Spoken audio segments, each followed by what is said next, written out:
So if any of you keep cage and aviary birds, or you go to the beach often, you'll know what these are. This is cuttlefish, and it is from the sea, and you can. This is kind of its body, and then its tail would probably be down here, like this, and its head would be here.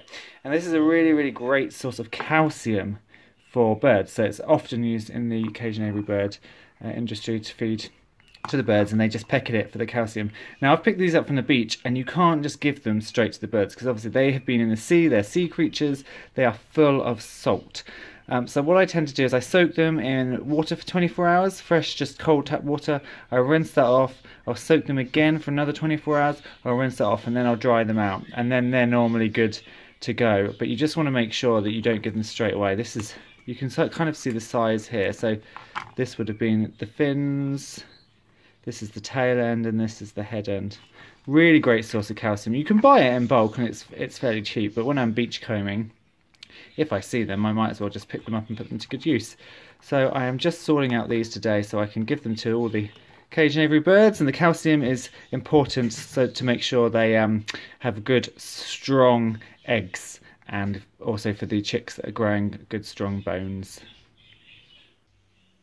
Now for those who watched last week's Smallholding Diaries, you'll know that Barry got out and eviscerated my herb collection. So I've put some new herbs on, and these are dill. You can kind of just see them under the light here.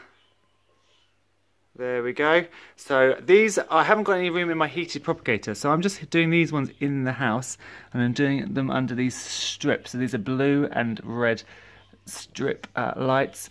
They're not great for long-term growing, but they do work in helping these little seedlings come up. So I've got 2 rows of dill, I've got coriander in the back, and I think I've got a row of parsley in here as well. So they're just starting to come up, which is rather nice. And then here I've got a little bit of basil in this one as well. Again, they look strange under the lights.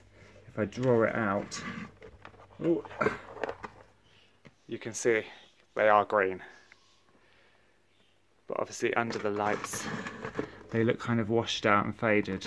But these lights are good for starting seeds off, keeping them moist. I'm really happy to see new dill coming up, and then hopefully at the back new coriander anytime soon.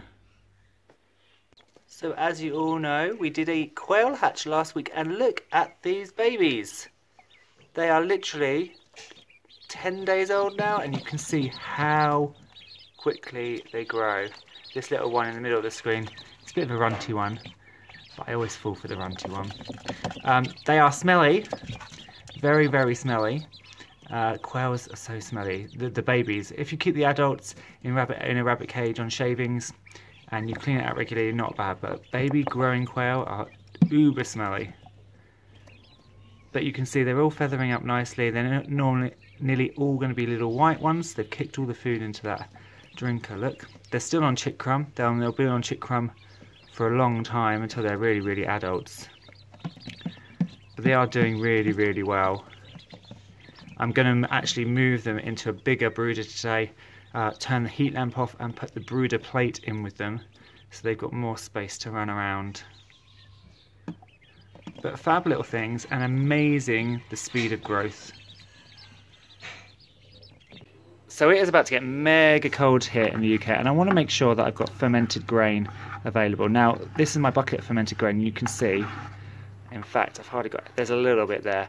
This has been going for a week probably. You can start feeding it after 3 days, but it's been going for longer than that, so most of it has come out. So I'm just using barley, and now that this is almost empty, we'll just fill it up. So this is the barley grains unfermented before they've sucked up the moisture. You can use all of that bottom liquid, don't need to change it out. We'll be topping it up with more water.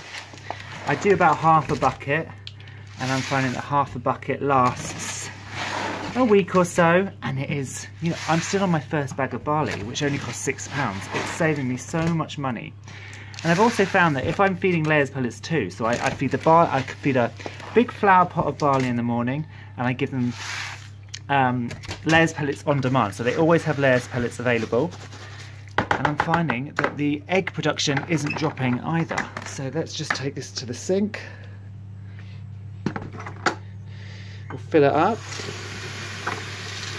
So yeah, I'm not finding that the egg production has dropped. The fermented barley sits really nicely in their tummies, keeps them warm, especially due to this serious cold we're going to have as well. I've also been giving some of this barley to the quail, and they've loved it. Now this fresh batch will sit here for 3 days. I'll stir it regularly. It will take up all this moisture, so as soon as the moisture's all taken up, refill it so there's always water above the barley line. And that's it. I thought I'd give you a quick update on those chicks that I hatched just after Christmas. Now they're being camera shy and they've run into the corner of the conservatory. So the one on the left there is our little Ixworth.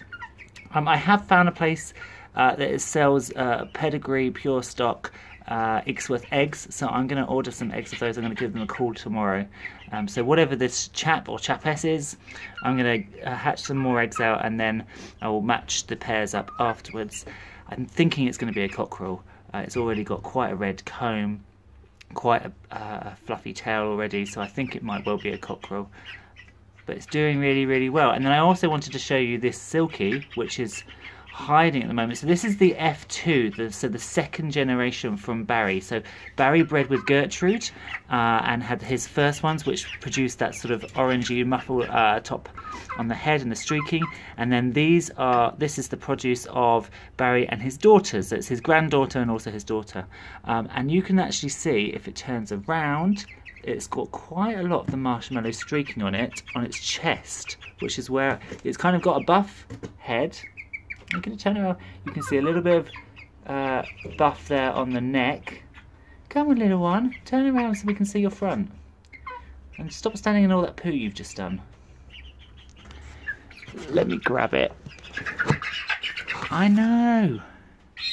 Are you going to stay still? So you can see here, it's got all this toasty marshmallow in its chest already. So I'm hoping that will streak out a little bit more.